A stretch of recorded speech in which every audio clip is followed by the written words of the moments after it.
21 years earlier, in the winter of 1932, George Drake Jr. would marry Margaret Natty.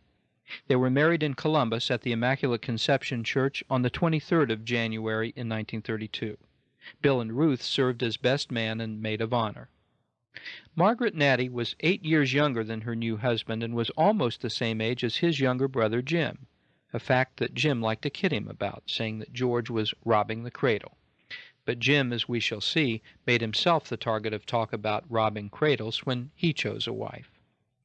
The daughter of a school teacher, Margaret had attended Ohio State and would later teach elementary school for the Holy Name Parish in Columbus. Her father, Charles J. Natty, was a successful pharmacist but regrettably died well before Margaret reached adulthood. It fell to Margaret's mother to raise her. If the task could have fallen more naturally on a woman who had the strength to go it alone, it would have been so with his widow, the former Bertha Nevin. She poses here in front of her home at 461 East North Broadway, which would become George and Margaret's home after their marriage in 1932. Here she's a proud grandmother, holding Mary Laurel, who is less than a year old in this photograph. Bertha Nevin had been a striking young woman. This is her engagement photo shortly before her marriage to Charles Natty. And she graduated from what was then called the 2-year college-level normal school, entitling her to teach school. For many years, in fact, she taught at the Indianola Junior High School. Mary Laurel's birth in June of 1935 was certainly one of the more photographed events in recent family history. She is shown here with her father admiring the fish pond in the rear of their North Broadway home. Blessed with almost Shirley Temple-like looks, she was quite a study, whether for her father's camera, or her grandmother's, or the cameras of her uncles Jim, Paul, and Austin. Fortunately, too, she even sat for a portrait painter along with professional photographers during her childhood. Here, for example, she and her mother Margaret are shown in a commercial portrait that captures the beauty of a young girl and a young mother. For several weeks, this print was displayed proudly in the window of the studio of the photographer who had taken it. In this Drake family group portrait, Mary Laurel is the baby in the center. She's being cradled in the arms of Jim's fiancée, Ruth Riley. This was taken on a Sunday afternoon in 1936 at the Granville Inn. There, George and Nellie Drake frequently hosted brunches for the family. At the left, George T. Drake drapes his arms around another namesake, George Thomas Drake III, or Tom, Bill and Ruth's eldest, his sisters and a little brother. Mary Ellen, Marguerite, Nancy, and in the lower right corner, Billy, are in the front row. Another print taken that same afternoon, but from a slightly different angle, shows Tom standing next to his grandfather. Nancy Drake is looking in the camera's direction. Nellie Drake stands next to her husband, and beside her is Margaret, George Jr.'s wife. Here are 6 of the 8 first cousins in the Drake family. The remaining 2, the Magley daughters, were then living in New York. At the right, we see Mary Ellen and Tom. Tom was born in 1926, and Mary Ellen arrived in June of 1927. Next is Nancy, born in November 1928, Marguerite in November of 1930, Mary Laurel, and William F. Jr., or Bill, in July of 1934. One of the happiest occasions in the family was when Austin Magley, shown at far right, married Adeline on December 27, 1926. His father, Otto Magley, was the longtime principal of West High School, where Adeline was then teaching. A perennial boy despite his phenomenal success, Austin had been a high school basketball star and had graduated from the Naval Academy. Their 2 daughters, shown here with their grandfather Drake, joined the brood of first cousins. The eldest, Marilyn, or Mimi, was born in December 1927 in Columbus. And Anne, actually Adeline Anne, was born in Honolulu in October 1931. Anne Magley, who's shown here as a teenager with Margaret, George's wife, admiring the coastline, inherited red hair from both sides of her family, the bright red of the Goulding lineage and also the sandy red hair on the Magley side. In the next photo, taken at Sister Mimi's wedding, Anne stands at far left next to her grandmother, Nellie Drake. Austin Magley is in full dress uniform, and Dr. Bill Drake stands at the far right. Nellie Drake had made the transcoastal flight to California just to see her granddaughter get married. Young Nancy Drake flew to California with her. There is a historical footnote worth mentioning about that first airplane ride for Nellie Drake.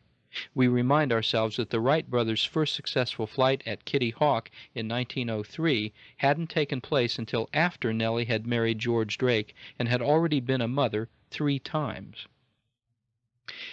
Because of their closeness in age, they were only a year and a month apart, there was a natural pairing between Mary Laurel and young Bill Drake. Not unexpectedly then, in June of 1938, when Jim Drake married Ruth Riley, they became the ring bearer and flower girl. In this group photograph, which was taken on the steps of the Immaculate Conception Church, we see George Jr. at the far right, the groom, Jim Drake, the bride, the former Ruth Riley, George's wife, Margaret, and at the far left, the bride's sister, Dorothy Cookson, later Dorothy Whiteman.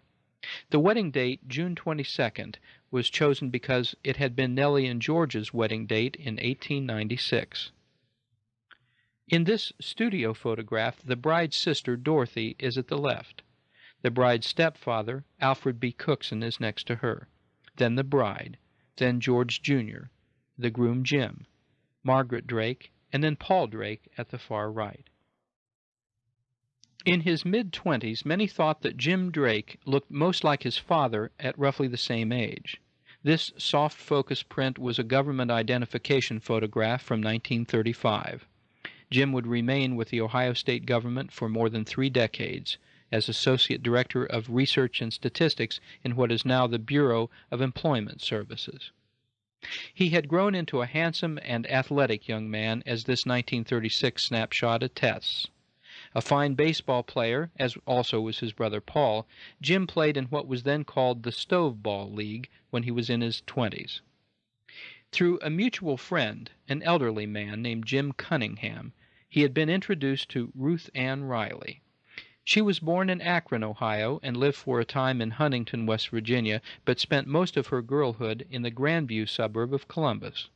When she and Jim met, she was a reporter for a North Columbus community newspaper, The Booster, owned by Rand P. Hollenbach. Ruth had studied piano and organ with a Columbus teacher, Alma Volpe, and occasionally would practice on the pipe organ at the Immaculate Conception Church.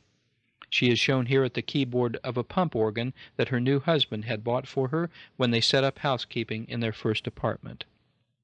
Her mother, Julia Al Macy, called Mammo by the family, had actually been married twice. In late 1916, she had married John Riley in Binghamton, New York, where she was then working in the Endicott Johnson shoe factory as a teenage girl. After he abandoned her during her pregnancy, she went to live with an older sister in Akron, where Ruth Riley was born. In 1922, Julia Riley became Julia Cookson when she married Alfred Burrell Cookson of Roseville, Ohio. He is photographed here on his stepdaughter's wedding day. He had completed most of the mechanical engineering degree program at Ohio State from 1908 until 1911, when he was recruited as an engineer for the Panama Canal project. Ruth Riley was 10 years younger than her new husband, and together they looked forward to raising a family. But 6 years would pass before they had children. In March of 1944, I arrived on the scene after Mother survived a life-threatening delivery, and in August of 1945, my sister Julie was born. A third child, named Francis William, died at birth in 1947.